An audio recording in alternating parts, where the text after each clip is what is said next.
ሰላም ጤና ይስጥልን አድማጭ ተመልካቾቻችን፣ ይህ ሳምንታዊ የኢዜአ ስፖርት የሬዲዮ ፖድካስት ፕሮግራም ነው። በዛሬው ዝግጅት በአሜሪካ ኦሬጎን የተካሄደው 21ኛው የዓለም አትሌቲክስ ከ20 ዓመት በታች ሻምፒዮና የተመለከቱ መረጃዎች ይዘን ቀርበናል። ፕሮግራሙን በመምራት እኔ ሙሴ መለሰ አብራችሁ ቆያለሁ። እስከ ፕሮግራም ፍጻሜ መልካም ቆይታ።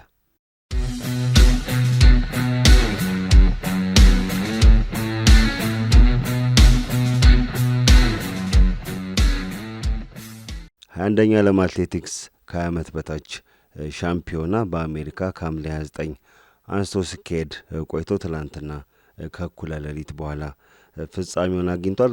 በዚህ ሻምፒዮና ላይ ከ147 ሀገራት የተውጣጡ ከ1800 በላይ አትሌቶች ተሳታፊ ሆኗል። ኢትዮጵያን በውድድሩ ላይ ተሳትፎ አድርጋለች። በዚሁ መሰረት 2 ወርቅ፣ 3 ብርና 1 ናስ በድምሩ 6 ሜዳሊያዎችን በማግኘት 5ኛ ደረጃን ይዛ አጠናቃለች። አትሌት ዮርዳኖስ ጽጋብ በ3000 ሜትር ሴቶች፣ አትሌት አልማዝ ዮሐንስ በ3000 ሜትር መሰናክል የወርቅ ሜዳሊያውን ለኢትዮጵያ አስገኝቷል። አትሌት ሽቶ ጉሚ በ3000 ሜትርና በ5000 ሜትር የብር ሜዳሊያዎችን አግኝታለች። ወሰን ያሰፋ ቀሪውን የብር ሜዳሊያ በ3000 ሜትር መሰናክል ሴቶች አሳክታለች። አትሌት ዳምጠው ከበደ በ5000 ሜትር ወንዶች የናስ ሜዳሊያ አግኝቷል። ኢትዮጵያ እንደ አውሮፓውያን አቆጣጠር በ2004 በፔሩ ሊማ በተካሄደው 20ኛው የዓለም አትሌቲክስ ሻምፒዮና በ6 ወርቅ 2 የብር 2 የናስ በድምሩ 10 ሜዳሊያዎችን በማግኘት አሜሪካን ተከትላ 2ኛ ደረጃ ይዞ ማጠናቀቋ የሚታወስ ነው። በዘንድሮ ሻምፒዮና ላይ ደረጃም ቀንሷል፣ የሜዳሊያ ቁጥርም ቀንሷል። ኢትዮጵያ በ6 ሜዳሊያ 5ኛ ደረጃን ይዛ አጠናቃለች። የዘንድሮን ሻምፒዮና በበላይነት ያጠናቀቀችው አዘጋጇ አሜሪካ ናት። በ12 ወርቅ 7 የብር 5 የናስ በድምሩ 24 ሜዳሊያዎችን በማግኘት አሸናፊ ሆናለች። ኬንያ በ4 ወርቅ 3 የብር 4 የናስ በድምሩ 11 ሜዳሊያዎችን በመሰብሰብ 2ኛ ደረጃን ይዛ ጠርሻለች። ትላንትና ከውድድሩ መዝጊያ ቀን በፊት በነበሩ ውድድሮች የሜዳሊያ ሰንጠረዥ ስንመለከት ኢትዮጵያ 3ኛ ደረጃ ላይ ተቀምጣ ነበረ። ጣሊያንና አሜሪካን ተከትላ ይሁንና ኬንያ በ1500 ሜትር የወርቅ ሜዳሊያ ማግኘቷን ተከትሎ ወደ 2ኛ ደረጃ ከፍ በማለት ደረጃዋን አሻሽላለች ማለት ነው። ጣሊያን በ3 ወርቅና 2 ናስ በድምሩ 5 ሜዳሊያዎችን በማግኘት 3ኛ ደረጃ ይዛ አጠናቃለች። ጃማይካ 2 ወርቅ 3 የብር 3 የናስ በድምሩ 8 ሜዳሊያዎችን በማግኘት 4ኛ ደረጃ ይዛ አጠናቃለች። በሻምፒዮና ላይ ከተሳተፉ 147 ሀገራት መካከል ሻምፒዮናው ላይ እንግዲህ 42 ሀገራት የሜዳሊያ ሰንጠረዥ ውስጥ መግባት ችሏል ማለት ነው። ቀጣይ እንግዲህ 28 ገና አልታወቀም። ቀጣይ አዘጋጅ ሀገር በዓለም አትሌቲክስ ይፋ የሚሆን ይሆናል። እነዚህ ውጤቶች ምንም ያመላክታሉ የሚለውን ነገር በቀጣይ እንመለከታለን። አንደኛ በቅድሚያ መታየት ያለበት ጉዳይ የውጤት ዝቅ ማለት ነው። በሜዳሊያም በደረጃም ዝቅ ብላለች ኢትዮጵያ። እንደ አውሮፓውያን አቆጣጠር በፔሩ ሊማ በተካሄደው በ2024 በተካሄደው ሻምፒዮና ላይ 6 ወርቅ ሜዳሊያዎችን ጨምሮ በአጠቃላይ 10 ሜዳሊያዎችን በመሰብሰብ ከዓለም 2ኛ ነበረች። ዘንድሮ ደግሞ በ2026 ውድድር ላይ ከዓለም 5ኛ ሆናለች። ወደ 3 ደረጃ ዝቅ ብላለች ማለት ነው። ሜዳሊያውም እንደዚሁ በዛው መጠን የቀነሰው በዛ ጊዜ የነበረው የወርቅ ሜዳሊያ 6 ነበር፣ የአሁኑ 2 ሆኗል ማለት ነው። ይሄም እንግዲህ የሜዳሊያ በጣም ምን ያህል ዝቅ ማለቱ የሚታወስ ነው። በወቅቱ በነበረው ውድድር ላይ እና አትሌት መዲና ኢሳ በ5000 ሜትር ያስመዘገቡት ውጤት የሚታወስ ነው። የወርቅ ሜዳሊያ አግኝታ ነበር።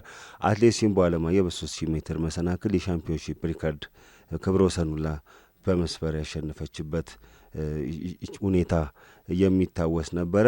ጀነራል ብርሃኑ አያንሳም እንደዚሁ የወርቅ ሜዳሊያ በ800 አግኝቶ በጣም መነጋገሪያ ነበረ። አለሽም በቀለ በ5000 ሜትር እንደዚሁ የወርቅ ሜዳሊያ ማግኘቷ የሚታወስ ነው። ፈይሳ ከበደም 5000 ሜትር እንደዚሁ የወርቅ ሜዳሊያ ማግኘቱ የሚታወስ ነው። ሳሮን በሬም እንደዚህ ወርቅ ሜዳሊያ አግኝታ ነበር። ጥሩ የሚባል ተሳትፎ ነበረ ፔሩ ሊማ ላይ የተደረገው። ዘንድሮ ግን የወርቅ ሜዳሊያው አንሷል። የብር ሜዳሊያውም እንደዚህ ያነሰበትን ሁኔታ የብር ሜዳሊያው በአንጻራዊነት ጭማሪ አሳይቷል። በባለፈው 2 ነበር፣ በአሁኑ 3 ሆኗል። የወርቅ ሜዳሊያው ቀንሷል። በዛኛው ውድድር ላይ ናስ ሜዳሊያ 2 ነበር፣ በዚህኛው 1 ብቻ ነው የተገኘው ማለት ነው። ዳምጠው ከበደ በ5000 ሜትር ወንዶች በዘንድሮ ውድድር የናስ ሜዳሊያ ለኢትዮጵያ አስገኝቷል። ይህም እንግዲህ ውጤት ዝቅ ማለት አለ፣ ትኩረት መስጠት ያስፈልጋል ማለት ነው። ሌላ የተመለከትነው በዚህ ውድድር ላይ የሴቶች አትሌቶች የበላይነትን ነው። ከተገኙት በዘንድሮ ሻምፒዮና ከተገኙት 6 ሜዳሊያዎች መካከል 5ቱን ያገኙት ሴቶች ናቸው። ብቸኛውን የሜዳሊያ በወንዶች ያገኘው አትሌት ዳምጠው ከበደ ቅድም እንዳነሳሁት በ5000 ሜትር ወንዶች የፍጻሜ ውድድር ላይ ነው ማለት ነው። ይሄ እንግዲህ የሚያሳየው በሴቶቹ በኩል ጥሩ ውጤት እንዳለው በወንዶቹ ላይ ስራ መስራት እንደሚያስፈልግ ነው። ሌላኛው የአህጉራዊና ዓለም አቀፍ ተፎካካሪዎችን እድገት በዚህ ውድድር ላይ ተመልክተናል ማለት ነው። በቀደሙት ውድድሮች ላይ ኢትዮጵያ እንግዲህ ባለፈው ውድድር ከአሜሪካ ቀጥላ ሁለተኛ ብትሆንም ባለፈው ውድድር በፔሩ በተደረገ ውድድር 4ተኛ ደረጃን ይዛ ያጠናቀቀችው ኬንያ በዘንድሮ ሻምፒዮና ላይ ሁለተኛ ወጥታለች። እንግዲህ የደረጃ ለውጥ አለ። ፉክክሩ ከ2 ዓመት በኋላ ጨምሯል ማለት አሻሽላ ራሷን መታለች። እምብዛም በአትሌቲክስ ማትታወቀው ጣሊያንም እንግዲህ በሻምፒዮናው 3ተኛ ደረጃን ይዛ ማጠናቀቋ አትሌቲክሱ ላይ ከጊዜ ወደ ጊዜ እያደገ የመጣውን ተፎካካሪነት የሚያሳይ ነው። ጃሜይካ 4ተኛ ደረጃን ይዛ አጠናቃለች። ጃሜይካ እንግዲህ በአጭር ርቀት በ100 በ400 በዱላ ቀብል ውድድሮች ላይ እንግዲህ ያስመዘገበቻቸው ውጤቶች 4ተኛ ደረጃን ይዛ እንድታጠናቀቅ አስችሏታል ማለት ነው። እነዚህ ውጤቶች በአጠቃላይ የሚያመለክቱት የተሻለ ውጤት ያስመዘገቡት ሀገራት በታዳጊ ስፖርተኞች ላይ ጥሩ ስራ እየሰሩ እንደሆነ እያደረጉት ያለው ስራ ፍሬ እያፈራ እንደሆነ የሚያመላክት ነው ማለት ነው። ይህንን አንድ መመልከት የሚቻል ነው ማለት ነው። ቅድም እንዳነሳሁት የሜዳሊያ ስብጥሩ በጣም ወደ ሴቶቹ ያደላ ነው ማለት ነው። ያንን እንግዲህ የወንዶች ቡድን ላይ ክፍተት እንዳለ ያመለክታል። በጣም በከፍተኛ ደረጃ በወንዶች ደረጃም ውድድሮች ላይ ተሳትፏል የኢትዮጵያ አትሌቶች ማለት ነው። በዛ ብዙም አመርቂ የሚባል ውጤት ማስመዝገብ አልቻሉም ማለት ነው። ያንን ክፍተት መመልከት ያስፈልጋል ማለት ነው። በአወዳዳሪው አካል የኢትዮጵያ አትሌቲክስ ፌዴሬሽን ማለት ነው። ሌላው እንግዲህ ቅድም እንዳነሳሁት የተተኪ አትሌቶች ላይ መስራት ያስፈልጋል። እነዚህ አትሌቶች በአንጻራዊነት በኢትዮጵያ አትሌቲክስ ሻምፒዮናዎች ላይ በተለያዩ ውድድሮች ላይ ተመልክተናቸዋል። በዓለም ውድድሮች ላይም እንደዚህ ተመልክተናቸዋል።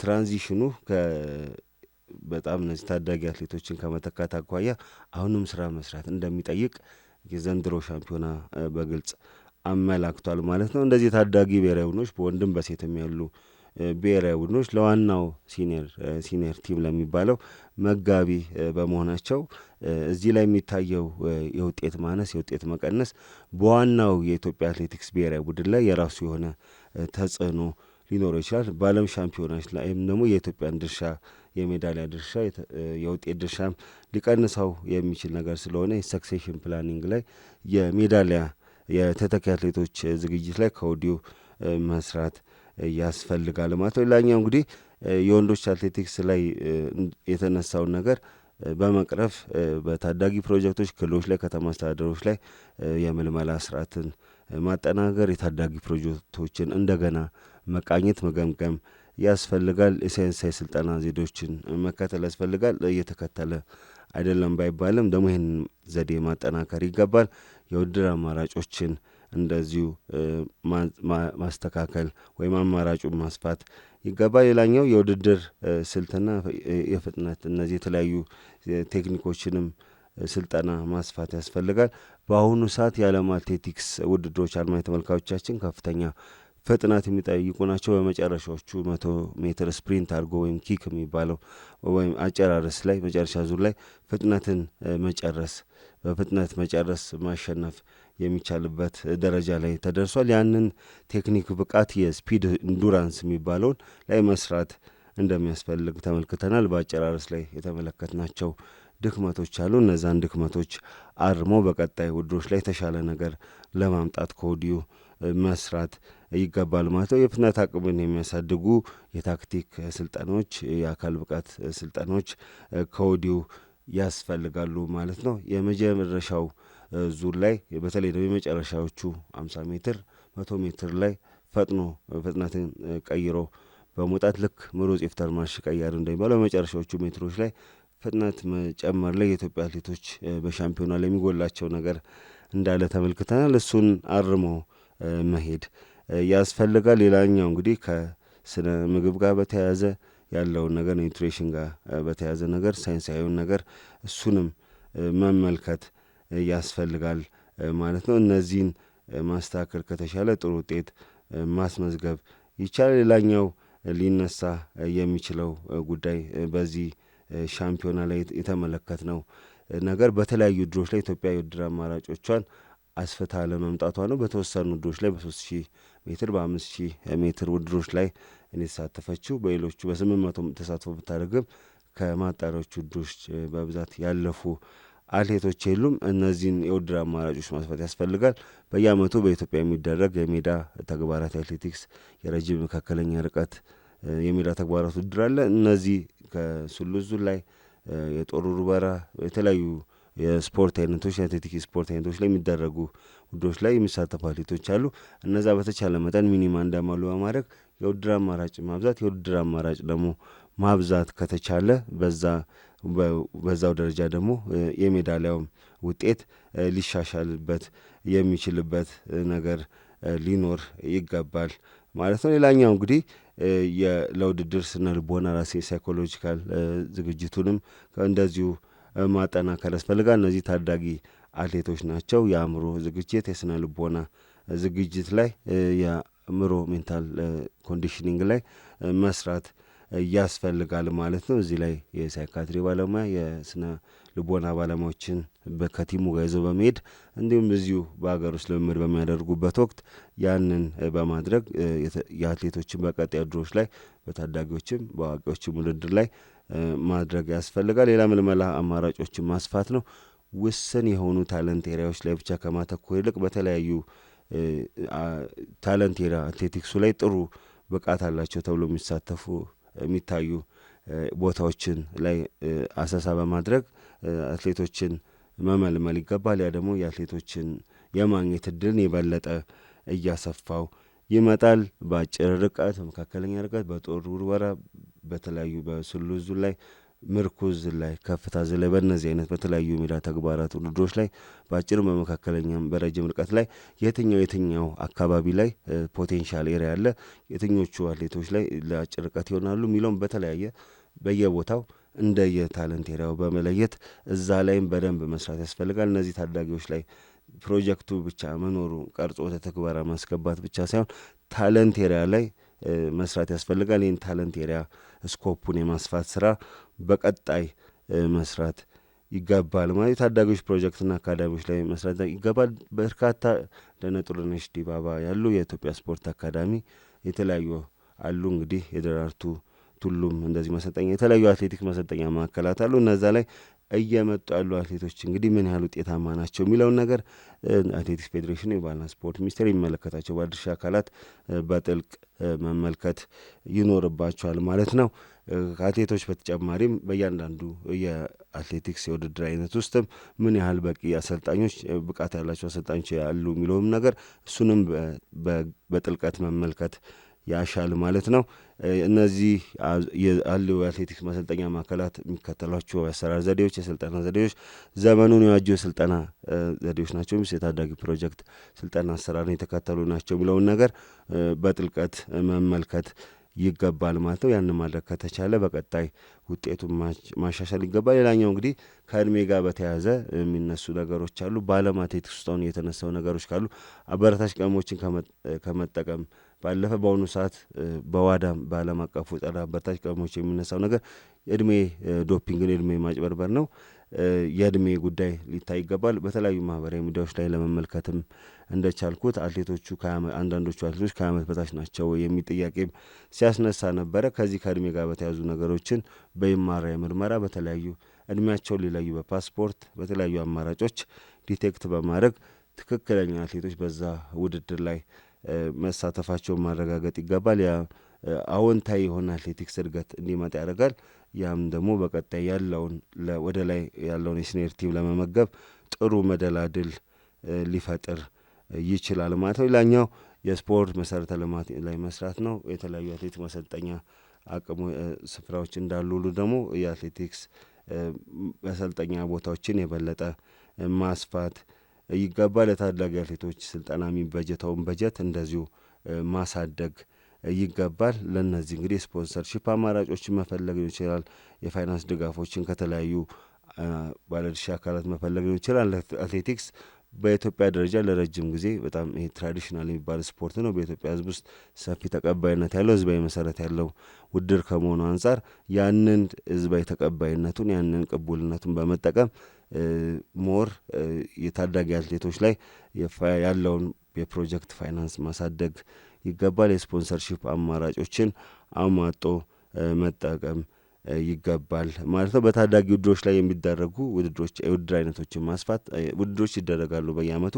እነዚህ ግን የውድድር አማራጮች ማስፋት ያስፈልጋል። በሌሎች ውድድሮች ላይ በሀገር ውስጥ ከሚሳተፉት ውጭ በተጨማሪም ደግሞ በቀጠናው ላይ የሚደረጉ በአፍሪካም በተለያዩ ደረጃ በዚህ በምስራቅ አፍሪካ በዞኖች የሚደረጉ ውድድሮች ላይ እነዚህ ታዳጊ አትሌቶች የመወዳደር እድል እንዲያገኙ ኤክስፖዠር እንዲያገኙ ማመቻቸት ያስፈልጋል። ከሱም አልፎ በዓለም አቀፍ ውድድሮች ላይ በሌሎች ውድድሮች ላይ እድል የሚያገኙበትን አማራጭ ማስፋት ይገባል። ቅድም እንዳነሳሁት የረጅም ርቀት እንዳለው ነው፣ መካከለኛና አጭር ርቀት ላይ መስራት ይገባል። የስፕሪንት የሚባሉ ውድድሮች ላይ መስራት ይገባል። የመሰናክል የሜዳ ተግባራት ውድድሮች ላይ መስራት ይገባል። ዱላ ቅብል ላይ መስራት ይገባል። እነዚህ ነገሮች ጅማሩ አላቸው፣ ግን በተጠናከረ መልኩ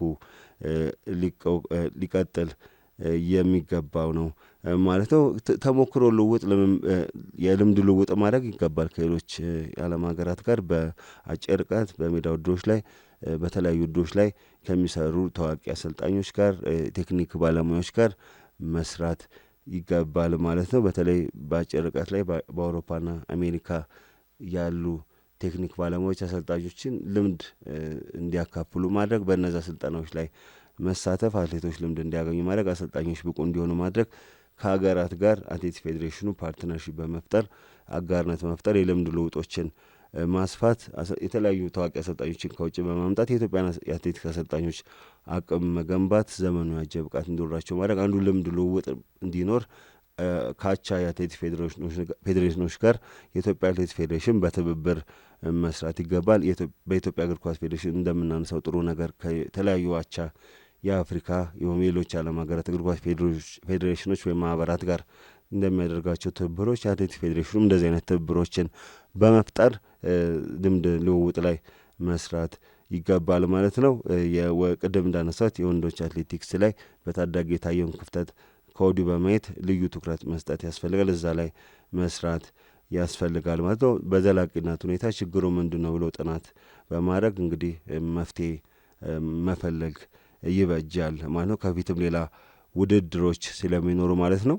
ሌላኛው እንግዲህ ሊነሳ የሚገባው ጉዳይ እነዚህ ከእድሜ ጋር ቅድም ያነሳውን ነገር አንዱ የአትሌቶችን የመረጃ በዳታ መያዝ ነው። በተለያየ ጊዜ ሲወዳደሩ ያለው መረጃ መያዝ ከተቻለ በቀጣይ ውድድሮች ላይ እንዳይሳተፉ ማድረግ ይቻላል። የእድሜ ማጭበርበርን የእድሜ ዶፒንግን መከላከል ያስችላል። የአትሌቶችን እድገት ደረጃ በየጊዜው በየእድሜ እርከናቸው ለመከታተል ያስችላል ማለት ነው። ዲጂታል ዳታቤዝ የታዳጊ አትሌቶችን ዳታቤዝ ማዘጋጀት፣ የመረጃ ቋት ማዘጋጀት አንዱ የእድሜ ማጭበርበርን ለመከላከል የሚያስችል ነው። በዚህ ውድድር ላይ የተመዘገቡ አትሌቶች እንግዲህ በቀጣይ እንግዲህ እድሜያቸው አልፏል 2028 የእነዚህም መረጃ በመያዝ እንግዲህ ቀጣይ እነዚህ አትሌቶች እድሜያቸው ስለማይደርስም በዛ ውድድር ላይ እንዳይሳተፉ ማድረግ አንድም ከእድሜ ጋር የሚነሱ ጉዳዮችን ለመቅረፍ የሚያስችል ሁኔታን ይፈጥራል ማለት ነው። የስፖርት ሳይንስ ማዕከላትን በስፋት ማስፋት እንደዚሁ ያስፈልጋል። የአእምሮና ስነ ልቦና ዝግጅትን ማስፋት፣ የመሰረተ ልማትን እንደዚሁ ማስፋፋት ያስፈልጋል። ቅድም እንዳነሱት ከባለድርሻ አካላት መካከል የግሉን ዘርፍ ድርሻ ማሳደግ፣ የግል ድርጅቶች፣ ባንኮች የተለያዩ ድሮችን ስፖንሰር እንዲያደርጉ በማድረግ ታዳጊ ፕሮጀክቶችን እንዲደግፉ በማድረግ መስራት ይገባል ማለት ነው። ለአሰልጣኞች የአቅም ግንባታ የማበረታቻ ስልጠናዎችን ከውጭ ከማምጣትም ባለፈ በሀገር ውስጥ ተከታታይ የአቅም ግንባታ ስልጠናዎችን እንደዚሁ መስጠት ያስፈልጋል ማለት ነው። ኢትዮጵያ አጠቃላይ በሻምፒዮናው በዓለም አትሌቲክስ የታዳጊዎች የዓመት በታች ሻምፒዮና እስካሁን በተሳተፈችባቸው ውድድሮች 53 የወርቅ፣ 54 የብር፣ 52 የናስ በድምሩ 159 ሜዳሊያዎችን አግኝታለች። ይህ ማለት የዘንድሮውን ውድድር 6 ሜዳሊያ ጨምሮ ማለት ነው። ከዚህ ቀደም ከዚህ ሻምፒዮና በፊት በተሳተፈችባቸው ውድድሮች ላይ 153 ሜዳሊያ ነበር። አሁን 6 ሜዳሊያ ሲጨምር በአጠቃላይ ኢትዮጵያ በዓለም አትሌቲክስ ከ20 ዓመት በታች ሻምፒዮና 159 ሜዳሊያዎች ማግኘት ያለች የጥሩ የሚባል ነው። ይህን ስራ እንግዲህ በቀጣይ ታዳጊዎች ላይ አበክሮ ከተሰራ ሎስ አንጀለስ በቀጣይ እንደ አውሮፓውያን አቆጣጠር በ2028 ይደረጋል። ቀጣይ ከፊት ያሉ ውድድሮች የዓለም አትሌቲክስ የአህጉራዊ ውድድሮችም ይኖራሉ። በእነዚ ውድድሮች ላይ እነዚህ የታዩ ክፍተቶችን ከወዲሁ ማረም ከተቻለ ከወዲሁ ቤት ስራውን መስራት ከተቻለ የተሻለ ውጤት ማስመዝገብ ይቻላል። እንደ አውሮፓውያን አቆጣጠር 2028 እና እንደ አውሮፓውያን አቆጣጠር 2030 ላይ የሚደረጉ የዓለም አትሌቲክስ ከ20 ዓመት በታች ሻምፒዮናዎች እንግዲህ የጨረታ ሂደት ላይ ናቸው። ሀገራት ፍላጎታቸውን ለዓለም አትሌቲክስ አቅርበዋል።